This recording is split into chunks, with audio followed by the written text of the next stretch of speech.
Bonjour mes très chers amis, Assalamu alaikum wa rahmatullah ta'ala wa barakatuh.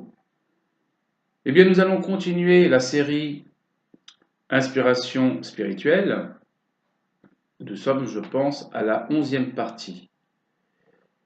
Là, ça va être très étrange. Alors je tiens à prévenir de ce qui va arriver. Ça va dépasser vraiment l'entendement. Mais comme je vous le rappelle, j'ai reçu ce message il y a 15 ans et vous allez voir que c'est très puissant, très étrange. Donc pour ceux qui ne sont pas préparés à entendre ce type de discours, vous n'êtes pas obligés de regarder cette vidéo. Voilà, je vous préviens à l'avance. Voilà. Alors pour tous ceux qui sont intéressés à connaître ce qui va suivre, il va se passer quelque chose de très étrange. Et il y aura un moment donné où je vais vous demander si vous voulez continuer ou pas. Donc, je commence. Bismillah ar-Rahman ar-Rahim. Gloire à Allah qui, dans sa miséricorde, ne laisse jamais choir son fidèle serviteur.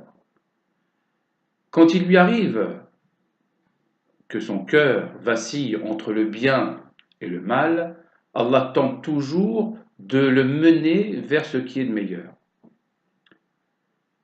Allah accroît la rectitude de ceux qui suivent le bon chemin et les bonnes œuvres durables méritent auprès de ton Seigneur une meilleure récompense et une meilleure destination.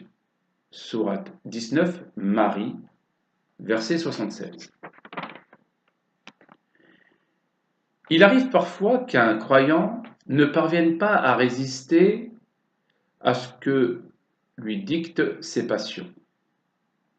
L'être est avant tout un être émotionnel et passionnel.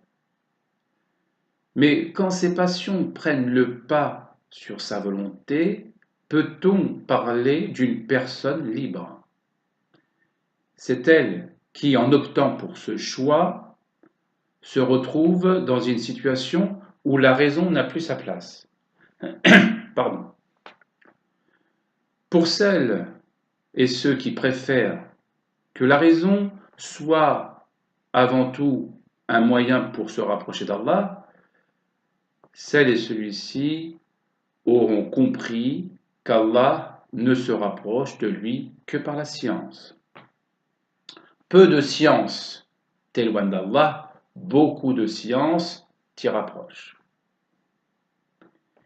Mais il est des savants qui, dans leurs recherches, observent toute la création avec toute sa complexité, sa perplexité, ne seront pas de ceux qui auront cru à celui dont tout est l'origine.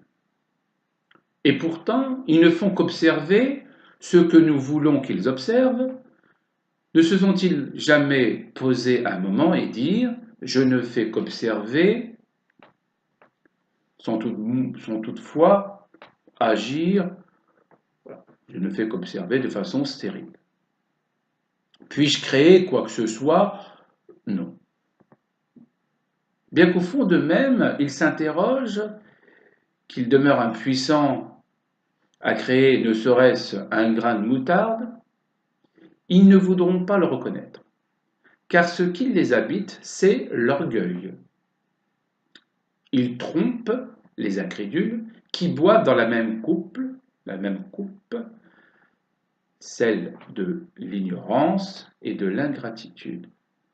L'orgueil est le morceau de pain qu'ils y trempent et pensent que ce qu'ils mangent ou boivent les aideront contre l'évidence qui les attend. Et ceux qui viendront vous dire « vous êtes dans un égarement évident, croyant en Allah, c'est lui votre Seigneur, ne cherchez pas à vous approprier des biens qui ne vous appartiennent même pas.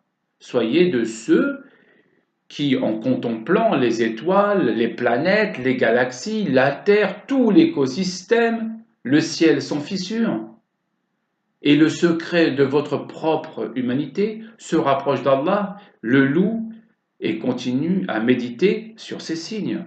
Là réside le bon sens qui vous a été doté.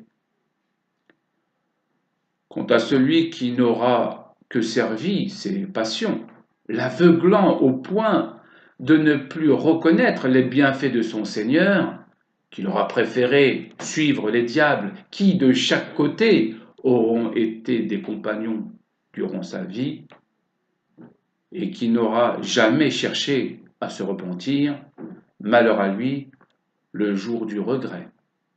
Ce jour où tous seront rassemblés et le voile tombera. Des visages couleront telle la cire d'une bougie devant l'évidence des évidences.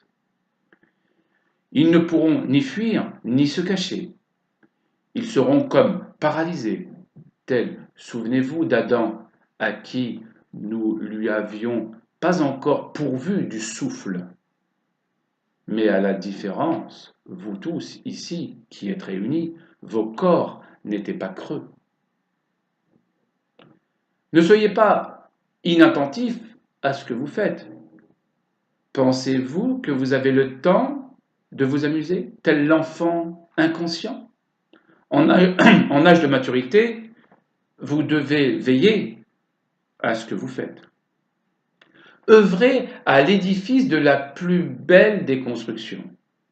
Cette construction, c'est vous-même. Alors, pour qu'elle soit appréciée de tous, utilisez les plus beaux matériaux pour la construire. La piété, ce sont les fondations. La ilaha illallah. Les murs sont les adorations. Allahu Akbar, Subhanallah, walhamdulillah. Le toit, c'est la miséricorde et la protection de votre Seigneur. La porte et les fenêtres, ce sont toutes les bonnes actions que vous faites entrer et sortir durant votre vie. Là, je devais m'arrêter, mais je vais continuer, parce que sinon ça va faire des longues parties. Donc, je vous préviens, ce que vous allez entendre, ça sera encore beaucoup plus puissant et qui va dépasser votre entendement. Donc, si vous êtes prêts, j'y vais. Mais je vais vous prévenir une deuxième fois encore. Nous allons t'enseigner un secret. Tu ne devras le révéler qu'aux gens pieux qui sont en quête d'élévation ou qui en présentent les signes. Mais comme en notre habitude, nous te mettons vivement en garde que ce qu'il te sera divulgué, tu devras en prendre soin. Il ne peut pas, et ne pas t'en servir à des fins de pouvoir ou de semer avec le chaos. Et pour tous ceux dont tu en feras part et les convieras dans l'intimité, préviens-les que si, à leur tour, ils s'adonnaient à servir leur ego, nefs, ils s'en verraient que perdants, car nous les avilirons et les détruirons sur terre et dans l'au-delà. Libre à eux, en toute conscience, de ne pas accepter les mystères qui vont suivre. Dis-leur, voulez-vous que l'on continue ou préférez-vous vous en abstenir? Donc, cette question, elle vous est posée. Si vous préférez arrêter la vidéo là, vous l'arrêtez. Et pour tous ceux qui acceptent, je continue. Conscient de ce que nous allons vous apprendre, il est un secret qui vous permettra non seulement d'élever votre âme de plusieurs degrés, mais aussi de fortifier l'entité qui est en vous-même. Rares sont ceux qui s'attardent à chercher et à déceler tous les mystères qui sont déjà en eux. C'est une entité inconsciente à l'intérieur de vous. Chacun en est pourvu, mais à des fréquences variables. L'objectif, c'est qu'elle devienne le réceptacle solide de la lumière à un point où elle-même deviendra lumière. Pour l'acquérir, rien de plus simple. Mais est-ce que la simplicité, c'est une notion simple? L'homme cherche toujours la complexité. Nous l'avons créé avec toute la complexité que cela comprend. Pour atteindre ce stade, il faut rendre simple sa foi, simplifier sa foi, la débarrasser de toute pollution. Chacun doit connaître et reconnaître sa propre pollution qui l'empêche d'avancer et de s'élever. Pour certains, une vie ne leur suffirait pas pour y parvenir, combien même nous les ferons mourir et ressusciter maintes fois, qu'ils ne changeraient pas. Pour d'autres, leur vie ne s'attache aux valeurs universelles que nous leur inculquons à travers les livres saints et l'exemple des prophètes de Adam à Mohammed, que la paix soit sur eux. Plus l'adoration, le culte, la spiritualité, la foi, le consacrement se feront dans l'alignement de ce qu'Allah désire, plus il en demeurera satisfait et vous emplira le cœur et l'âme que de meilleures intentions. L'intention d'Allah n'a pas son pareil. Ou si vous étiez conscient de cela, vous ne chercherez que seule sa satisfaction. Le rappel, l'invocation, le recueillement, la méditation ne font qu'accroître la lumière éclatante de l'entité qui est en vous. C'est elle qui gère toute la matière de l'ensemble de votre être. Elle est motivée par votre intention. Un geste intentionnel a beaucoup plus d'effet qu'un geste réfléchi ou pensé. L'intuition est un point axial dans votre méditation. Et tout tourne autour de cet axe, telle la Lune autour du Soleil qui en est le satellite naturel.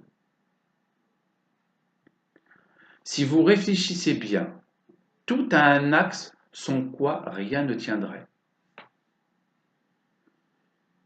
Mais avant toute chose, observez scrupuleusement les rites des ablutions et l'hygiène corporelle, comme je vous l'avais cité lors de la dernière vidéo. Dans la méditation, cherchez le silence, car c'est dans le silence que vous obtiendrez et entendrez votre intérieur. Ne soyez pas distrait, soyez concentré.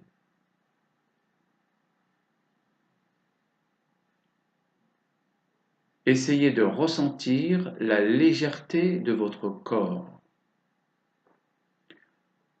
Et pour cela, laissez-vous envahir par la douceur. Soyez tel un roseau qui se meut au gré du vent sans apporter de résistance. Dès que vous êtes à ce niveau, vous pouvez commencer des invocations pour inviter le divin en vous. Allah est aussi proche de vous comme l'est votre veine jugulaire. Et c'est lui qui décidera d'interrompre ou pas votre vie, du moins votre vie physique.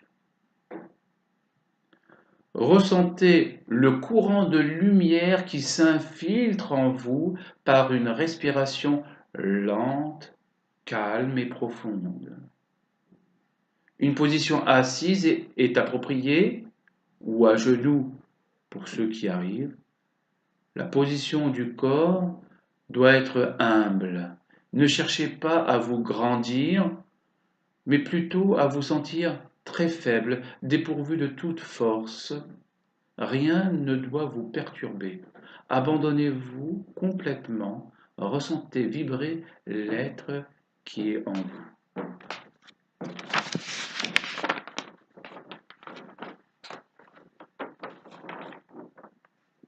Et ne cessez pas les invocations. Usez des plus beaux attributs d'Allah. Ils sont en nombre de 99. Choisissez 3 attributs par méditation et par désir de souhait que vous souhaitez voir exaucé. Cherchez dans le sens profond des noms divins leur sens premier. Plus vous invoquerez Allah, plus vous allez commencer à vous détacher. À ce stade, l'être en vous va s'illuminer et va agir sur vos 7 vortex. Alors, vortex, ce sont des portes. Voilà. Ils ne pourront s'ouvrir tous à la fois, mais un par un. Alors, je vous rassure, pour ceux qui... Un vortex ne fait que s'ouvrir, ce n'est pas grave. C'est déjà un grand pas dans l'élévation. Continuez tout en respirant lentement, inspirez pour faire admettre le bien-être et activer votre être intérieur. Quand vous aurez accompli tout l'ensemble que compose la méditation, une force incroyable vous surprendra, vos sens tous en éveil seront développés, une énergie remarquable jaillira de votre être, du plus profond de vous-même, c'est-à-dire de l'essence originelle au fin fond de l'univers. Celui qui maîtrisera cette source d'énergie incomparable ne doit en aucun cas sortir de l'axe, auquel cas, soit il ne ressentira plus rien, soit au contraire, elle pourrait se retourner contre lui. Pour tous ceux qui continueront à acheminer leur élévation au degré supérieur dans l'axe de la lumière d'Allah et de ses anges, ceux-là en seront les plus gratifiés. Alors l'axe, c'est l'intention, l'orientation, c'est l'ordre divin, la lumière, c'est la droite qui traverse l'axe comme vecteur directeur, l'orientation. Et le résultat de tout cela, l'énergie vitale universelle. Savez-vous qu'est-ce que l'arme absolue? Aucune force ne pourrait la détruire, qu'aucune pensée ne pourrait l'atteindre. Cette puissance appartient à Allah. Maintenant, vous devenez l'instrument par lequel il peut agir, car vous êtes dorénavant dans l'axe. Vous serez donc la vue par laquelle Allah voit, l'ouïe par laquelle il entend, la langue par laquelle il parle, le toucher par lequel il touche. Tous vos sens seront infiniment développés, que la notion d'extrasensorialité ne sera que sa résultante. Aucune force militaire dans le monde ne pourra vous atteindre, bien entendu, si Allah le désire. Mais vous deviendrez l'intime d'Allah sur terre, comme l'a été les prophètes, et plus particulièrement votre père Adam, qui fut envoyé comme le lieutenant sur terre. Nous sommes donc ses héritiers dans tous les sens du terme. Satan, qu'Allah le maudisse, ne pourra plus agir contre vous si vous persistez à rester dans la constance et l'élévation de votre âme vers Allah. En revanche, Satan suscitera davantage de haine dans le cœur de vos ennemis déclarés en soufflant de plus belle sur les braises de leur passion. À vous maintenant de devenir le meilleur des remparts pour lutter contre tous ces assauts.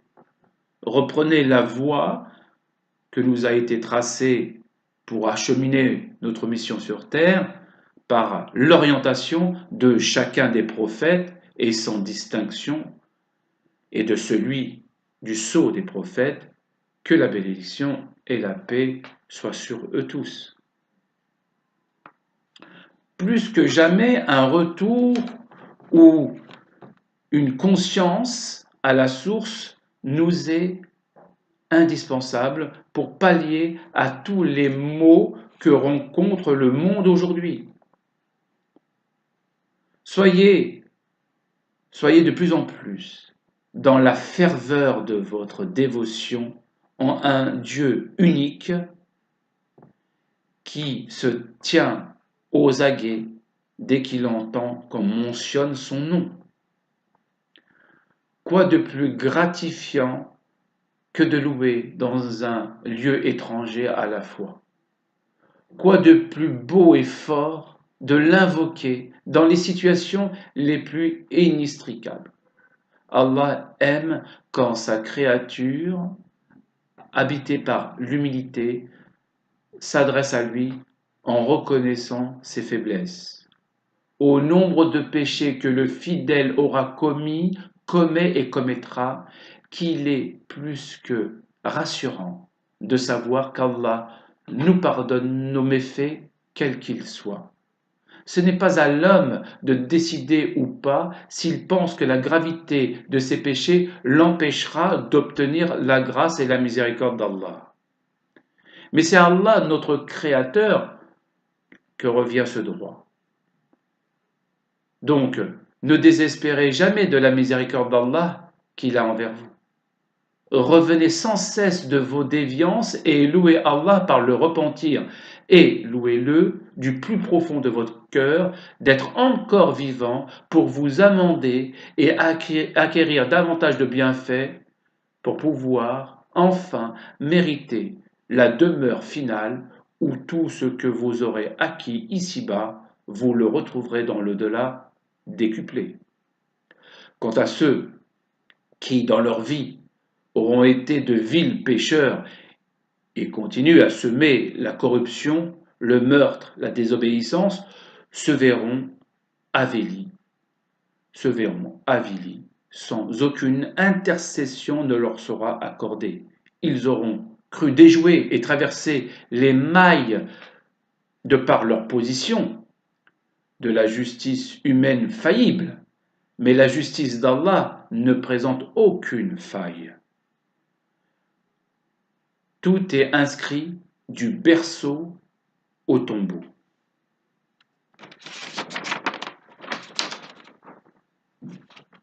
Comment pourrait-il en être autrement? À œuvre accomplie sur terre, à mérite accordé dans l'au-delà. C'est pourquoi il nous importe d'agir toujours dans le bien pour en sentir déjà les résultats autour de nous ici-bas. L'au-delà ne sera que le reflet de nos actions, mais l'entendement divin n'a pas son pareil. Un châtiment les atteindra dans la vie présente, le châtiment de l'au-delà sera cependant plus écrasant et ils n'auront nulle protection contre Allah. Sourate 13, le tonnerre, verset 34. Ceux qui croient et font de bonnes œuvres auront le plus grand bien et aussi le bon retour. Sourate 13, le tonnerre, verset 29. Je vous remercie de l'attention que vous avez portée à cette vidéo. Je vous souhaite une excellente journée. Merci.